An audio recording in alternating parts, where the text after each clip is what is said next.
Friends, welcome back to HM home foods. ఈరోజు మన ఛానల్లో వీడియో వచ్చేసి soft, smooth and crispy dosa ఎలా తయారు చేసుకోవాలో చూద్దాం.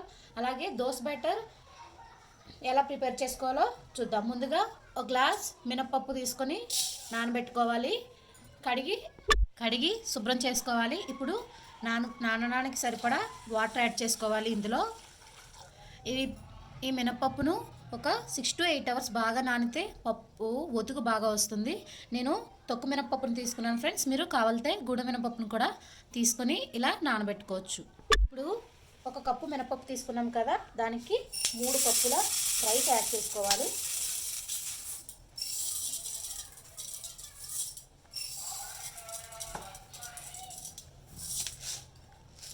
ఇందులో ఒక స్పూన్ మెంతులు యాడ్ చేసుకోవాలి. అలాగే ఒక చిన్న కప్పుతో శనగపప్పును యాడ్ చేసుకోవాలి. అప్పుడే దోశకి మంచి కలరు అలాగే మంచి టేస్ట్ వస్తుంది. ఇప్పుడు వీటిని బాగా శుభ్రం చేసుకొని ఇందులో వాటర్ యాడ్ చేసుకుందాం. ఇప్పుడు శుభ్రం చేసుకున్నాం కదా, ఇప్పుడు ఇవి నానడానికి సరిపడా వాటర్ యాడ్ చేసుకోవాలి. వీటిని ఒక 6 to 8 hours నానబెట్టుకుంటే పిండి చాలా స్మూత్గా సాఫ్ట్గా తయారవుతుంది. ఇప్పుడు వీటిపైన మూత పెట్టుకొని నానబెట్టుకుందాం. 6 hours తర్వాత పప్పు ఎంతవరకు నానిందో చూద్దాం ఫ్రెండ్స్. ఇప్పుడు చూసారా ఎంత బాగా నానిపోయిందో, తొక్కు కూడా శుభ్రం వదిలేసింది. ఇప్పుడు దీన్ని నీట్గా కడిగి క్లీన్ చేసుకొని పెట్టుకోవాలి. ఇప్పుడు రైస్ని కూడా చూద్దాం. రైస్ కూడా బాగా నానిపోయింది కదా, ఇప్పుడు దీన్ని కూడా ఒకసారి వాష్ చేసుకొని పెట్టుకుందాం. ఇప్పుడు ఇలా క్లీన్ చేసుకున్నాం కదా, ఇందులో కడిగి పెట్టుకున్న మినపప్పుని యాడ్ చేసుకోవాలి. ఇప్పుడు కడుక్కున్న మినపప్పుని యాడ్ చేసుకుందాం.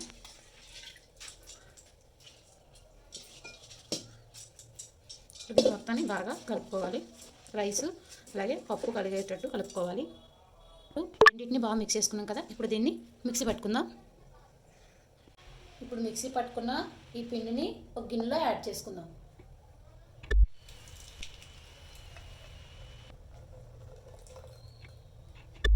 ఇప్పుడు ఈ పిండి స్మూత్గా సాఫ్ట్గా తయారవ్వాలంటే ఒక కప్పు రైస్ ఉడికించి పెట్టుకున్న రైస్ని యాడ్ చేసుకోవాలి.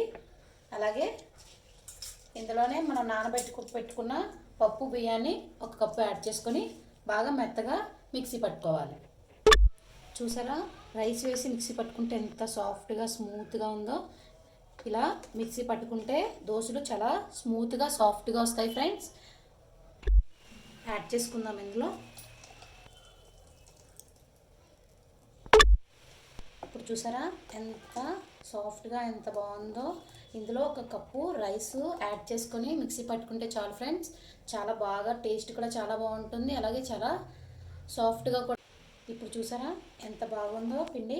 ఇందులో ఒక కప్పు రైస్ యాడ్ చేసుకొని మిక్సీ పట్టుకుంటే సరిపోతుంది. ఇందులో ఎటువంటి సగ్గుబియ్యం కానీ అటుకులు కానీ ఎలాంటివి కూడా యాడ్ చేసుకోవాల్సిన లేదు.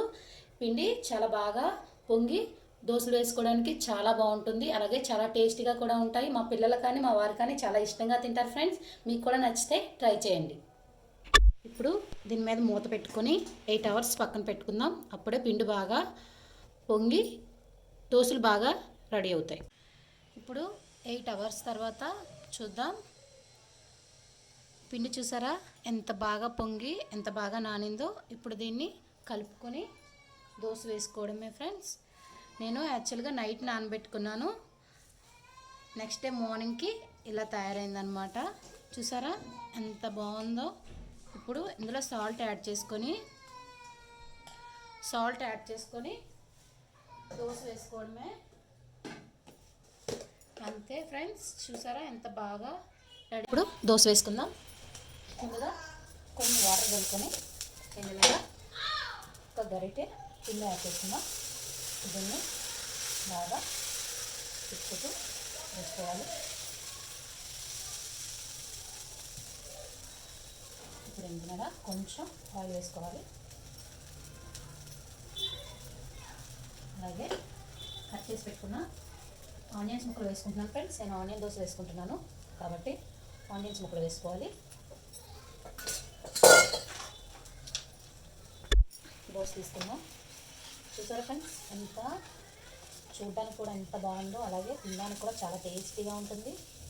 చూసారా కలర్ కూడా ఎంత బాగా వచ్చిందో. అంతే, మన smooth and crispy dosa ready అయింది ఫ్రెండ్స్.